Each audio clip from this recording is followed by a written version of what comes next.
welcome back to another episode of Goosebumps Podcast Can Be Murder. I'm your host, Bumps in the Night, and tonight I'm joined with a handful of co-hosts. So, starting down the table, I have with me Dead Shock Studios, also known as Brandon Sime. Hello. I have with me the Reaper of Souls, aka Josh. What's up, y'all? How you doing? You guys may know him as the Grinch, but it looks like he's Moxie this week from Hell of a Boss. Don't ask. It's a whole thing. Alright, don't ask, don't tell with Moxie. And last but definitely not least, we have a new member joining us. Tonight we have Hoss of Goosebumps. Howdy. Alright, and so today we're reviewing one of the original 62s. We're reviewing Goosebumps number 28, The Cuckoo Clock of Doom. Just like the forgotten book of matzo balls from Mars. Oh, I was going to say the one where Arlstein watches you pee over the urinal wall. Goosebumps, I see you pee. Goosebumps, I see you pee. Okay, first of all, the author is literally old. How would we be able to do that? I would be surprised if he do it that way. Hang on. Back. I mean, do you think that Arlstein is the comic book size length of Wolverine? Do you think he's a midget? I know for a fact. He's kind of tall to me. Dude, I feel like he's average. Hey, guys. Yes. It says he's 5'11". Okay, he's taller than me. He's taller than me. Fuck you guys. He's my height. Hang on, now Grinch, I'm gonna ask you this, and this is not being weird, but you've never been in a bathroom and like they have one of those separating urinal walls that's really not that tall, it's just tall enough. Okay, here's the thing. That's what I was talking about. Here's the thing.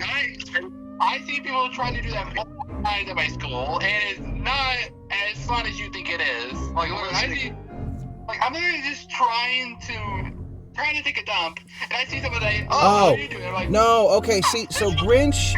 Dude with a naturally long neck. It's like a horror movie, like, Jesus Christ. Grinch, you're misunderstanding. I'm not saying he's peeking over the stall. I'm saying there's a little divider between the urinals, and he's looking over it and going, nice cock, bro. What the fuck is happening? Let me grab the crazy train and put us back on track.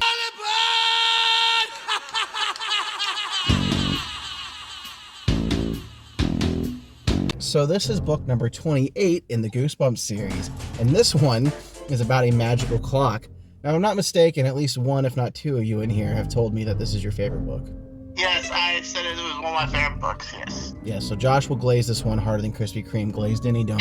He's gonna make it a Krispy Kreme donut.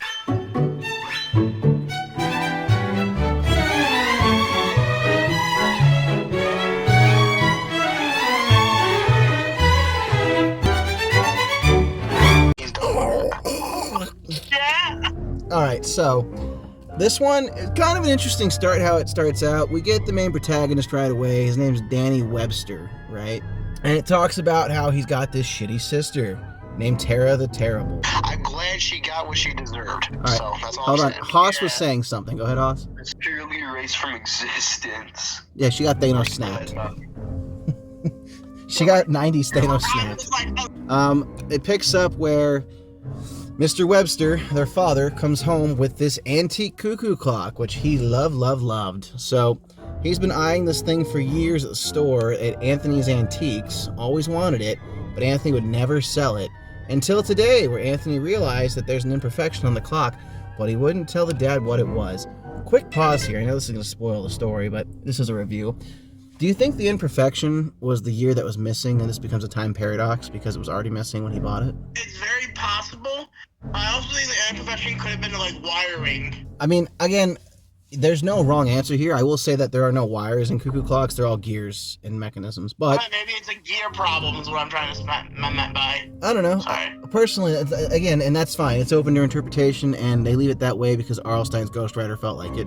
But my guesstimate is that the piece is always missing, and we're just going to see the story on how the piece goes missing. But what and how that happens is not as important. So anyway, Mr. Webster brings home this antique clock. He makes it clear that there is something wrong with it, so the whole family spends time like investigating it, trying to figure it out. No one seems to be able to figure it out. All he knows is that it was built by an old man a long time ago, who apparently put a magic spell on it. Dad makes it pretty clear with the kids, hey, don't you touch my antique clock. I swear to fuck. Ain't no party like the Diddy party. Why don't you feel like the NBA is gonna put their asses after this episode? Maybe. I just know that the dad literally stood there, drunk out of his mind, holding his belt in one hand and a cup of brandy in the other, and he's like, "You touch my clock, I'll beat the fuck out of you." Right then, after the father was very stern about don't touch the clock, Michael saw Tara get yelled at because she kept messing with it, because children have childlike wonder. And Michael was like, "Ooh, bitch, I'm gonna get you back because you constantly fuck with my life." Because let's not forget, it talks about how Tara, like, fucked up his birthday party, scratched up his new bike. Goes face plants in his own birthday Dog, cake. who ruins a whole birthday cake? Like, that's just the devil. Listen, all I'm gonna say is I would Jeff Hardy swanton bomb her through a table for a choke slam. Listen, I just know that Josh would kick this girl so hard she would see the curvature of the earth. Stein had to make her like one of the most unlikable characters ever, and like I think she's the worst little sibling character in Goosebumps. So, essentially, Michael's like, "I'm gonna get revenge on Tara. You fuck around, you're gonna find out." So he goes and he waits till it's late at night and he sneaks up to the clock and then he does one of those wrestling moves where he snaps its neck backwards. Oh, okay. Snaps the cuckoo's neck right backwards and he's like, "Fuck you, Tara," as he sneaks back away. Well, then he wakes up and it's like 3 days before and it's his birthday and he's like, "You guys are so silly. It's not my birthday." And like nobody believes that it's his birthday. It's like the greatest prank ever where everyone just redoes his birthday and he's like, "You guys are so funny." But it's not a prank because everything that happened again. And even though he knew it was going to happen, he still was unable to stop it from happening. He got Adventure Time Day. It was happened. Will happen, happening, happened. Will happen, happening, happened. And will happen again and again. 'Cause you and I will always be back then. Anyway. In the episode of this book, like Michael, whenever he was like a kid or something, like this creepy old dude was like, "Hey kid, you got the time?" I forgot. Yeah, and that sounded wrong because like that can mean multiple contexts. Oh, dude, yeah, that guy was definitely an implied pedophile. Actually, it's not just that. Like parents in the books, weren't they kind of sucky as well? I think Parents are just stupid. well, a lot of the Stein parents are terrible. I think out of all the parents we've read so far, because we're going in chronological order, the worst parents ever written were the parents in Let's Get Invisible. Those were the worst. Oh, hell yeah. Definitely. So, all right, he wakes up again. This time it's a little farther back. The clock's just taking him to like the worst days of his life. This time he wakes up, he's doing a play rehearsal with some chicks, and Tara essentially like pranks him hard, and they all see him in his underwear. Yeah. Then we have another flashback where he wakes up farther back this time, but this time he's a third grader. He goes to the wrong classroom, and he's just like, "What's happening?" You know, having a tough little life him. And like, he's starting to kind of put together that maybe I caused this when I fucked with the clock. So from there, he's like, maybe I should fix this. And then he wakes up the next day and he's a kindergartner. And he's like, all right, I'm going to go to the store. I'm going to get this fixed. And I guess this is technically where they took this part and they made it into the part where he goes to like the store and the guy's like, "Hey kid, you got the time?" But essentially he tries to go to the store, but when he goes to get on the bus, his mom's there waiting for him. And she's like, "Scoop, no you don't, child. Hee hee." And then he wakes up again. It's a lot of, this entire plot revolves around him going to bed. That kind of annoyed me. But he wakes up one last time. This time he thinks he's in jail. Just kidding, he's a toddler, so no school. So this time he doesn't have to go to school. His parents decide to go for an outing, an outing if you will, and they take him to Anthony's Antiques. And he's like, "Oh shit, there's the clock, here's my chance." So while his parents get into a fight, don't remember what the fight was about or care, it doesn't matter, it's just plot fodder at this point. He like toddler ninjas Rugrat style his way onto a table and then charges towards the clock while it's making its cuckoo noises, and he just happens to knock something over as he fixes the head of the cuckoo clock. He doesn't know what he breaks on it, but he knows he messes something up on the clock, and that's where my theory comes in that this is what was wrong with the clock. But anyway, after that, he wakes up, and he's at his 12th birthday again, and he's like, "Oh shit, like at least I'm going back forward in time now, this is cool." And his birthday goes really good, as in his shitty little sister isn't there to mess anything up. And he starts kind of looking into, why is this, where's my sister? And nobody knows who Tara is, because he accidentally erased Tara by knocking off the year she was born. Yeah, so, truth be told, it was supposed to be a dark twist ending. And it just says that he might go back in time to fix it at some point. But for a while, he's going to enjoy being an only child. I wouldn't fix it. But again, as an only child, I wouldn't change it. in the same breath, you know, it was supposed to be a twist ending or a dark ending, but a lot of people felt like it was a happy ending because Tara was so terrible. They wrote such an evil villain that you couldn't even feel sympathy for her. And yeah, she was young and a brat, but there were still choices made there. She chose to be a piece of shit. Alright, so yeah, that's more or less the Cuckoo Clock of Doom, at least our take on it. Let's talk about the good, the bad, the ugly, and score it, starting with Brandon. What's one thing you liked about the Cuckoo Clock of Doom? Upon rereading it, I liked the fact how fast it felt like going through the book. Like, I flew through this book pretty fast. Okay, yeah, it was an easy read. Alright. It was a very good paced book. It was a very fast-paced book, in my opinion. Alright, Haas, what's one thing you liked about the book? The fact that, you know, they kill off the little Sid, because there's a couple of Goosebumps books for, like, the bullies, just, like, I don't know, like, somehow the menace to subdue the protagonist or something. Okay, some just desserts served. I got what you're saying. Alright. Yes. Grinch, what's one thing you liked about this book? Well, sister is nowhere to be sight and is in the void forever. Josh, what's one thing you liked about this book? That Tara the Terrible gets seeded into non-existence, and I just like the overall story. I also think the horror of being de-aging, but still having the brain of a 12-year-old.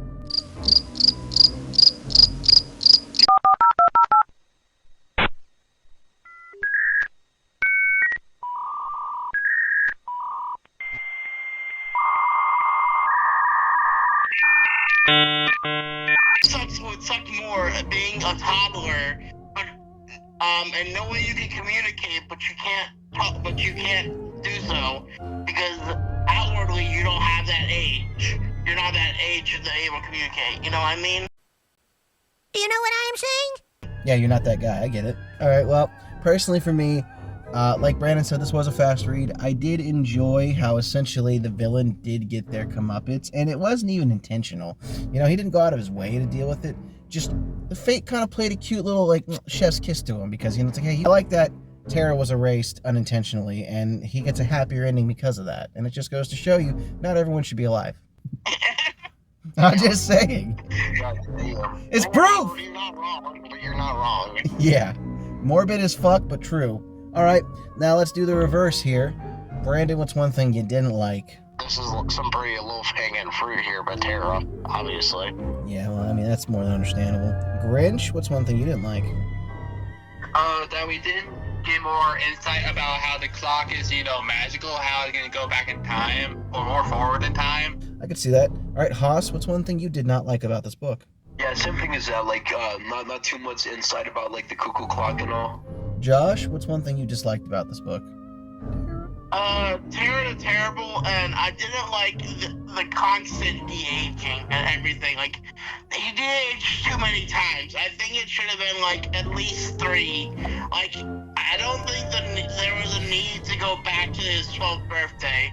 I think they were just trying to stretch out the plot, because at the end of the day, I mean, there's really not much to this. I fucks with clock makes me young. And then it's just eventually going, oh no, I gotta fix it, man. But it's like too late at that point. I guess that to me is what I disliked about it, was it's just, overall, yes, it's an interesting concept. I think it would have been better off as maybe a Goosebumps, like, short Tales of Terror, like in one of those, like, Tales of Terror books. It just, it felt padded. Tales to give you goosebumps. Yeah, it felt very padded, and it felt like I didn't need to know about the kindergarten one. Like, cut some down, like you said. Like, I didn't need, you know, just, there was a lot of exposition. Like, you didn't have to jump back 3 days and then a half a year and then 5 years. You know what I'm saying? Like, give me a certain pattern. It was very padded out, and it was just a lot of filler for a bunch of nothing. Which, again, you gotta sell a book. Yeah, so, like, cutting it down to, like, 10 pages or so would have been a better idea, right? The only other thing I truly didn't like are the parents in this one. Like, Goosebumps parents are usually sucky as usually all the time, but these were just incompetent parents. Like, you have a child making your firstborn child a living hell, and you're not doing nothing to stop it. Like, come on. Hey, Don't you talk about Daddy's little princess. She probably got she's the youngest. We gotta treat her like royalty. Most people will tell you that when, and I can't speak, I don't have kids, but most people will tell you when they have a firstborn daughter, like that's their little princess. So it makes sense. Yeah. Yeah, but I mean, you can, like, parents obviously shouldn't spoil a child like that to the point where, like, it's life. They make the other sibling irritable as hell. Yeah. So definitely on the parents for like allowing that kind of behavior in the first place. Let's do something we haven't done in a while. Let's talk about the true villain of the book, starting with Brandon. Oh, yay! True villain. Brandon, start us off. It's the dad. It's definitely the dad. Okay, Grinch is Brandon. He totally came out to fuck with the clock, and he didn't do nothing when he did fuck with the clock. Okay, Brandon, why don't you tell us who you think the true villain is? Owner of the clock before they sold it, because Anthony? He wouldn't sell the clock until it was defective. Or did he wait until the time was right? You can't see me, but I'm squinting. This is fire. Hold up, this might be fire. Okay, bro, let him cook. Yeah. All right. 5-star meal with that one. Haas, who do you think the true villain of the book was? It could be anything or anyone. Okay, yeah. So out of the story, like, what if it's the guy who like just straight up invented the clock? Okay, yeah, I see that. That's where I was gonna go. Like, dude made a time machine and, like, you could just casually, like, murder somebody with that shit, so. All right, Josh. There's a combination for the first time of the true villain. All right, let's hear it. It's horrible parenting is one, and two, terrible. So for me, the true villain of this book was time, because that was what essentially moved it along, and that's what took Tara out, so. Oh, that's philosophical, man. So, let's move on to ratings, starting with Brandon. What would you rate this book? I'll give it a 7. Grinch, what would you rate this book? Probably a 9. Okay. Oswald, what would you rate this book? 7 out of 10. I don't really understand how this is, like, really iconic, but it's something, I guess. Josh? You think I'm gonna glaze the book, but I'm actually not. 8.5. Oh, I was waiting. To me, that's still pretty much blazing. No, I was waiting for a 10 from him. I was waiting. I'm the bad guy here. I'm gonna give it a 6.5. It was just, yeah, I read through it quick, but it was still boring. Yeah, it's a very average. It's a very middle of the road kind of book. Yeah, exactly. All right, so we're gonna do an average of 5 through that. That puts us at 7.6. Let's round that up to 7.5. So yeah, it's a C tier book, mid C. I think that's fair, honestly. It's not a bad book. It's a very middle-of-the-road Goosebumps. It's iconic for the clock. Good enough to make it into the Disney Plus series. But at the end of the day, it opens up a lot of possibilities. But we've done time travel in books.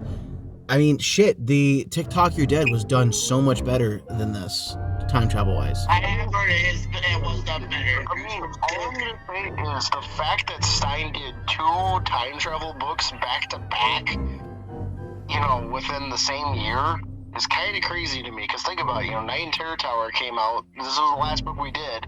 And now we're on this book, and it's like, damn. Yeah, you're right. And I wonder if he watched Back to the Future that month and was just really feeling it. Now let's break down the episode, go through that real quick, and then kind of, talk about the differences and be done. So, the episode does mirror a lot to the book. We start out with essentially Tara's pranking Danny with a bottle full of blood, which was kind of wild, couldn't do that nowadays. So Tara pranks Danny with, fake snake hand and some blood. And it's his birthday.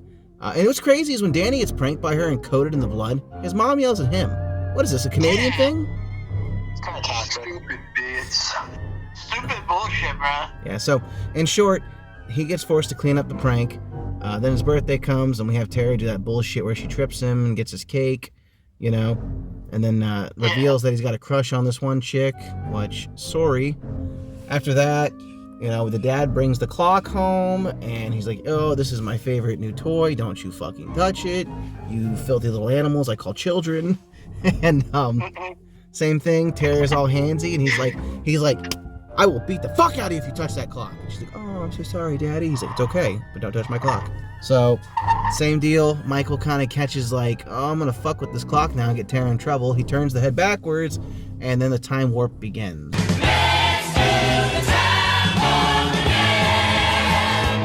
So, he goes back to the birthday in the episode too, right? He revisits the birthday. And then we don't see the play or anything else. Like, it just kind of time jumps, right? The next time jump is where he's a kid and he's trying to go get the clock fixed, and that old man gets all creepy on him. Yep. Yeah. He realizes that he's de-aging. And by the way, it was so god-awful watching them try to de-age the parents. Like, that was a nightmare, too. That was weird. Yeah, I agree. So anyway, he's like, oh no, I'm a kid. I've got to turn the clock back. So he decides he's going to go to the antique shop. He just runs off. He's like 5 or 6 and he runs off. And he gets to the shop and it's closed. The guy's on vacation. Bad timing. Then he turns around and there's this creepy guy and he's just like, hey there, kid. You got the time? Yeah, that's what I was talking about. Yeah, and Yeah. it's kind of fucking wild because one, you know, of all things to ask him, do you got the time? I mean, it's a book about time, so I see what they did there. Very convenient, huh? Then he wakes up again and he's a kid, and then we have the weird scene where essentially he's a toddler. So now this kid's just voicing over this baby's thoughts. So we have this point of view shot of a toddler, and then they decide to take him to the antique shop, and like in the book, he does some gymnastics, and bada bing, bada boom, he fixes the clock while hitting it with like a glass vase, knocking off 1997, the year Tara was born. And then he finds out Tara's not real, and happy ending. It disconnects. It's 1987. Oh, you're right. I'm so sorry. God, fuck me there, Glazed Lord. I'm sorry. Can we continue with your permission, Lord Cuckoo? Yes. Okay. Thank you, Cuckoo. All right, so let's rate the episode since there really wasn't much difference. Starting with Brandon. How much did you like this episode? 5. What? That's crazy, dog. Grinch. Probably 10. Oh my God. We're all over the fucking board here tonight, boys. Whoa, okay. I don't know how this like that, bro. Okay, Glaze Lord. Perfect episode rated by the Grinch. It's glazed. Oh, I'm so close. I'm about to finish. Oh. All right, now that we've had an awkward silence of fapping, Haas, what would you rate this episode? 8 out of 10. All right, that's a fair one. Josh? 8 out of 10 as well. Whoa. And see, for me, I'm just going to give it, like, it was a 6. It wasn't amazing. It wasn't terrible. All right, that's 7.4. Strange enough, we'll round that up again, 7.5. Book score, same as the episode. Let's go into closing statements, and we'll talk about what we're reviewing next week. So starting with Brandon, closing statements, go ahead. I don't know. I'm glad we did this, I guess. I don't know. Okay. Grinch? If you see a clock in an antique store, just don't buy it. Josh? If you're like Terrible, I hope you get yeeted out of distance. Some people just don't deserve to exist. Haas, give us a closing statement. Don't touch my damn cuckoo clock. You hear me, boy? So with that being said, we appreciate your viewership. This has been Goosebumps Podcast, Can Be Murder. If you guys enjoy this, make sure you click down the link below. You can join our Discord. You can be on the episodes with us. And, you should click the other buttons too, like, comment, subscribe, and share. But it's okay if you don't. Josh will find you, and he will feed you an entire bowl of glaze. All right, touching base before we get off of here. Are we reading next? Are we going to read book number 29, or are we doing another Give Yourself? Is book 29 again? Monster Blood 3. Oh. And what was the next Give Yourself? Welcome to the Wicked Wax Museum. All right, so we have a choice between Monster Blood 3 Oh, yes. Wicked. or the Wicked Wax Museum. But here, starting with Josh, which one do you want to read next? Wicked Wax Museum. Grinch? Wax Museum. Hoss? The Freaky Wax Museum. Brandon? The Diddy Museum. Okay, House of Wax it is. We'll see you guys there. Thanks for watching. Bye!